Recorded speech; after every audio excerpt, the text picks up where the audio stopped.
and American cheese. This makes it virtually impossible for American products to be imported into these markets, and it has put a lot of Americans out of business and out of work over the past several decades. So it's time for reciprocity, and it's time for a president to take historic change to do what's right for the American people, and that's going to take place on Wednesday. And what about the scope of them? He said yesterday he would be more generous. What does that mean?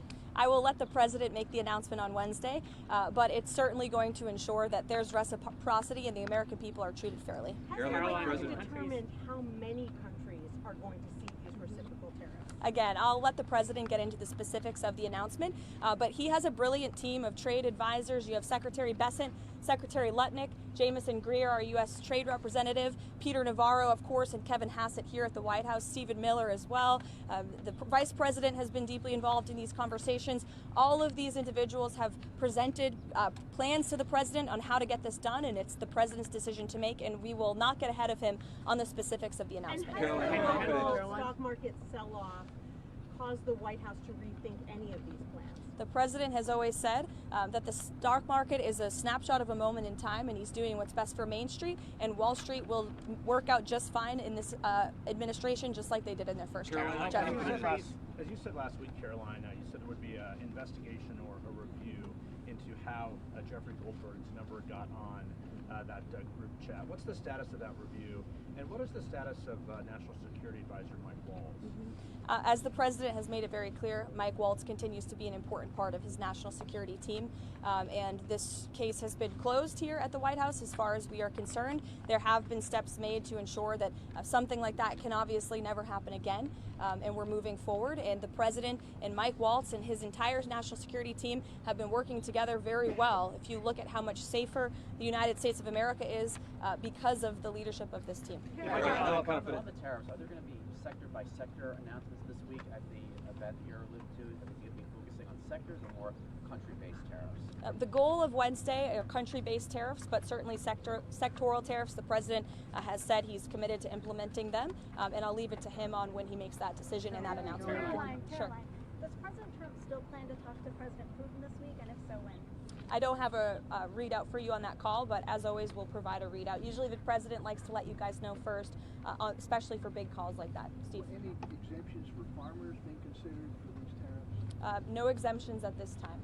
Caroline. The validation guide that DHS is using to determine who is an enemy alien, a Tren de Aragua member, and deportable under the Enemy Aliens Act, it has criteria here that require 8 points to be classified as a TDA member. You can get classified by simply having certain symbols in your tattoos and wearing certain streetwear brands. That alone is enough to get someone classified as TDA and sent to El Salvador. That's not true, actually, Andrew. According to this document, it is. No, according to the Department of Homeland Security and the agents, have you talked to the agents who have been putting their lives on the line to detain these foreign terrorists who have been terrorizing our communities? TDA is a vicious gang that has taken the lives of American women, and our agents on the front lines take deporting these people with the utmost seriousness, and there is a litany of criteria that they use to ensure that these individuals qualify as foreign terrorists and to ensure that they qualify for deportation. And the president made it incredibly clear to the American public that there would be a mass deportation campaign of not just foreign terrorists, but also illegal criminal aliens who have been wreaking havoc on American communities. And shame on you and shame on the mainstream media for trying to cover for these individuals who have.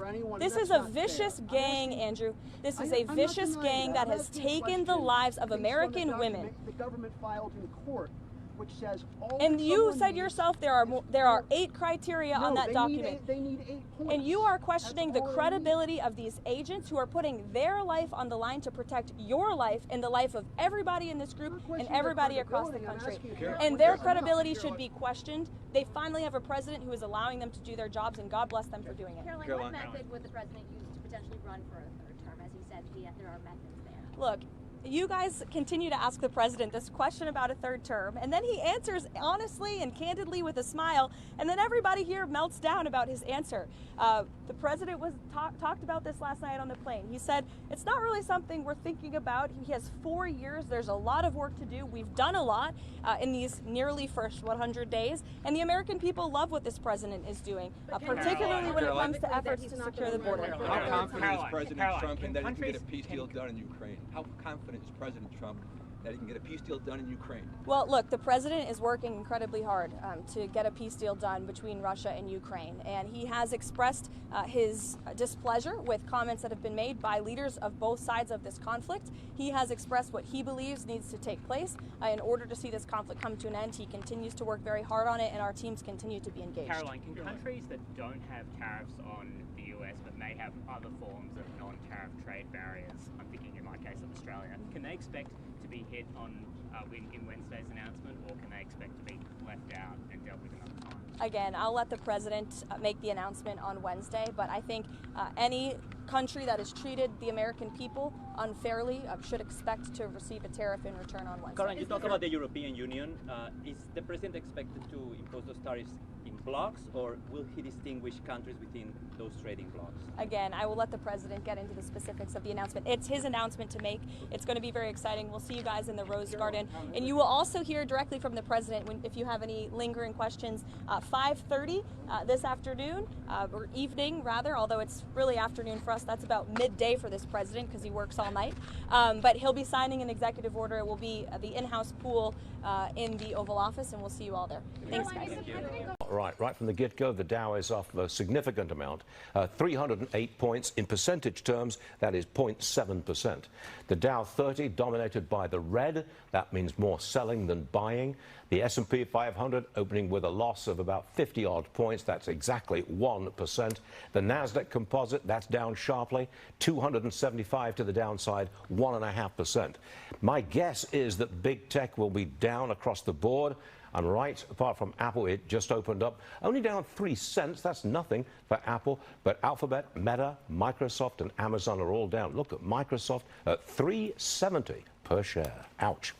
We're going to take a look. With us now, Brian Barnett. He is the Republican mayor of Rochester Hills, Michigan, which is a kind of a suburb of Detroit. It's also like, you can practically see Canada from Rochester Hills. Mayor, thank you so much for being with us.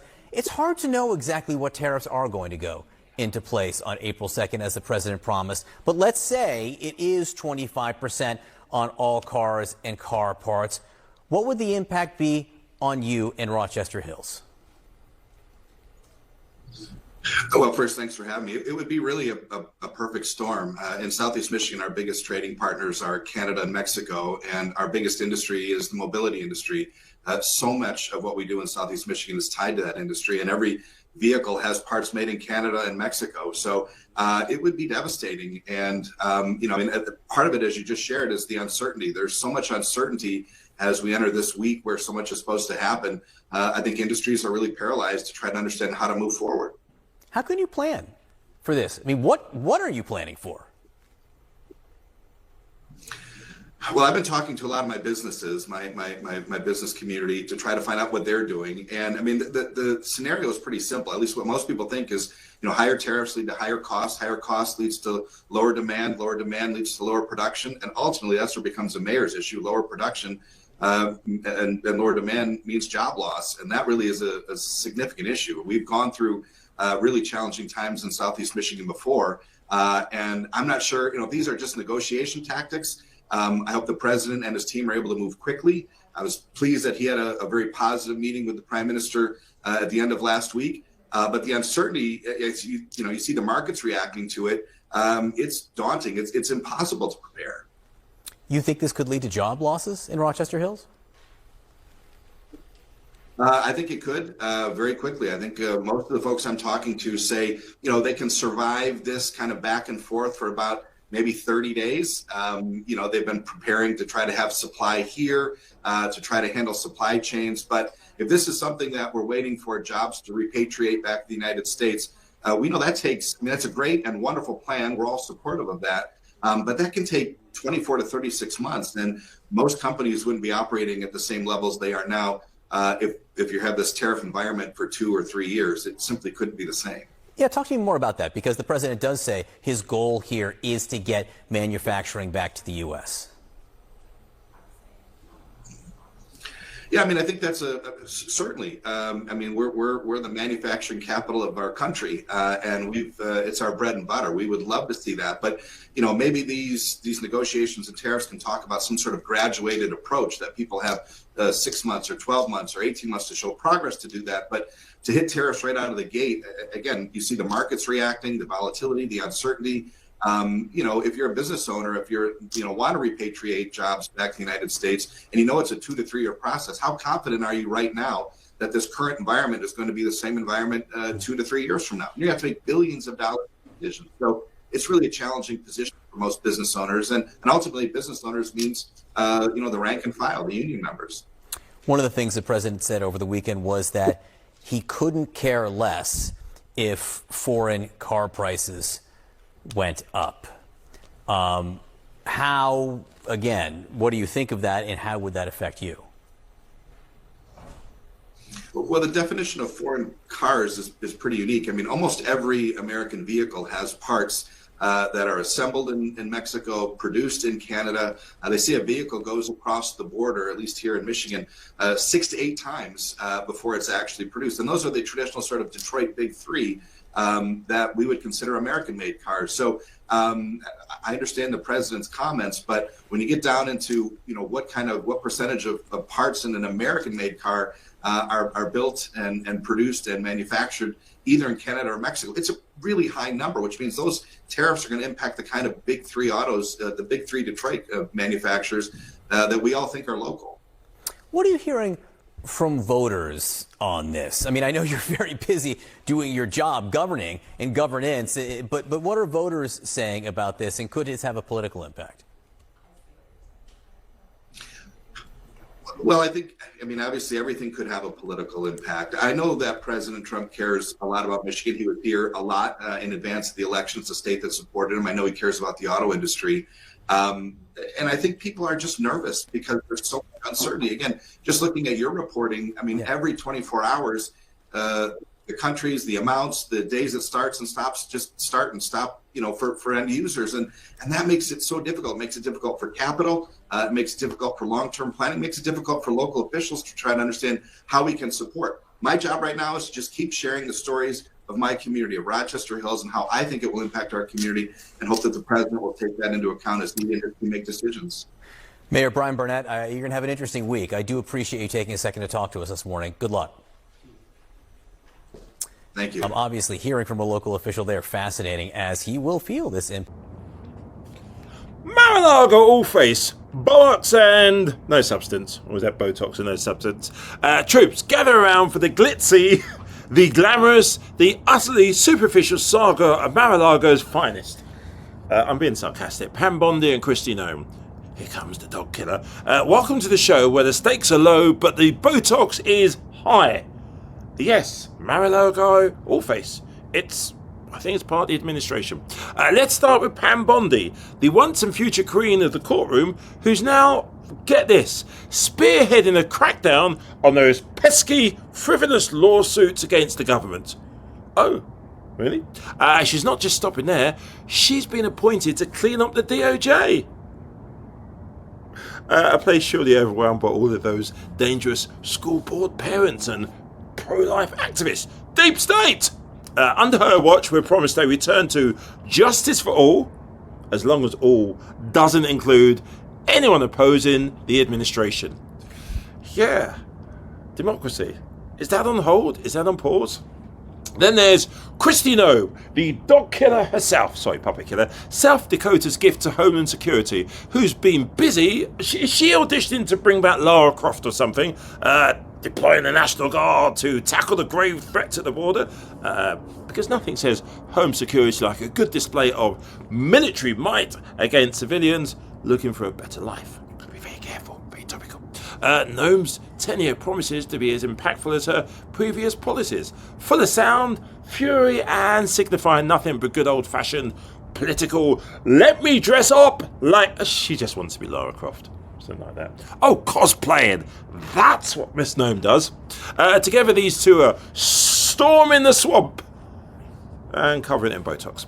Oh, wait, they're not draining it. They're throwing lavish parties in it. At the exclusive Mar-a-Lago Club, because that's where they go every weekend, where the only real threats are bad press and worse appetizers. Food's pretty bad there. Bondi and Gnome shine as the bells of the ball. They're not just in office to serve, they're here to dazzle, distract, and deliver absolute nothing of substance, packaged together for Fox News. So what we can expect from this dynamic duo, because we've not seen anything worth seeing at the moment. More hard-hitting actions like sanctioning lawyers and terrorising the terrorised. Yeah, absolutely. Because in the world of Trumpian politics, if you're not making headlines, if you're not doing any level of distracting, you're not making waves, and let's be honest, when it comes to Bondi and Gnome, just sounds so wrong, it's never about the policy, it's all about the publicity, wrapped up in Botox. So buckle up, folks. It's going to be a bumpy Botox ride filled with all the Mar-a-Lago all-face crew, where the only thing real is the silicone and the only genuine articles are the designer dresses. They're fake? Okay. In that reality show, the only thing you can trust is that nothing is as shallow as it seems. It's always shallower. But remember, in the race to the bottom, Bondi and Gnome aren't just participants, they're leading the pack. Because when it comes to politics at Mar-a-Lago, it's not about how low you can go, it's about how low you can stoop and still wear Louboutins or something like that. Welcome to Bollocks and No Substance. Of course, the 22nd Amendment was passed in the wake of 4 terms of Franklin Roosevelt's presidency. It was Republicans who pushed it in the first place, saying that'll never happen again. It took just over 3 years to pass and ratify that amendment. So if the president hopes to change it, it would seem to me time is running out already. Well, it's funny to me that journalists ask the president this question, he gives an honest and candid answer, and then they spiral about his answer. He was asked this, and you heard him, and he's right. People love the job this president is doing. And as he said, we are focused on this term. We have 4 more years to go, and look at what the president has done in more than 60 days. We have completely secured our southern border. We have launched a very effective mass deportation campaign, just Florida Congressman Byron Donalds has officially kicked off his campaign to become the Sunshine State's next governor, and he's already scored President Trump's coveted endorsement. Congressman Donalds joins us now. Welcome back. Good to be back with you. Good morning, Shannon. Okay, I want to get to your race, but first, these 2 House races in Florida this week, closer than Republicans would like them to be. In the race to fill Mike Waltz's open seat, Florida Politics says this, polls show that the special election is within the margin of error. Wall Street Journal is reporting that Democrats say you are in full-blown panic mode, meaning Republicans. Why is that race so close? Well, look, special elections are always different. Democrats obviously are highly motivated because they took a shellacking last November. They don't like DOJ. They don't like that Donald Trump is making America great again. And so they're going to the polls. As long as Republicans turn out in Congressional District 6 in Florida, which, by the way, the voting reports from the last couple days show that Republican votes are surging in that congressional district. But as long as Republican voters get to the polls and vote, they're going to be just fine. And I'll be remiss if I don't add the Supreme Court race going on in Wisconsin. Same dynamic. Democrat voters, because of their dramatic losses last November, they're motivated. Republican voters, we have to get to the polls. We got to show up and vote in Wisconsin for the Supreme Court race. And in Florida, Congressional District 6, Congressional District 1, Republican voters have to turn out. They got to show up. Election day's Tuesday. And if you want Donald Trump to be successful in his mission to make America great again, Republicans have to continue to go to the polls. Yeah, we've got one of the judges in that Wisconsin race coming up in just a little bit in the show to look at that as well. Part of this week, the concern about what's going on in the House and the makeup there, and we've got a chart to put up for folks just to see how close this is. There are 4 seats that are empty for various reasons, but otherwise the GOP can't afford to lose anyone. Let's go back to what your previous guest, Mr. Navarro, was talking about. $100 billion they're going to collect from auto buyers. $600 billion from the other tariffs. That is a tax. That money doesn't come falling out of the sky. That money comes because these products will go up, Americans will pay more. The idea that they hired this president to bring down costs, and you've got the market crashing because they think the tariffs are stupid. Selective tariffs? Absolutely. Across the board, we're talking $700 billion tax. The American people get it. Your own survey pointed that out. And curious thing about Navarro was he went talking about tariffs in the first Trump administration. He should have looked a little bit more at history. I think they were called the Smoot-Hawley tariffs in the 1920s. That policy led to the Depression. Now, God willing, what Trump's doing is not going to lead the same place, but it insults the intelligence of the American people when he's saying the government's going to collect $700 billion a year, and somehow that's not going to show up. Well, as what a about tax. the idea?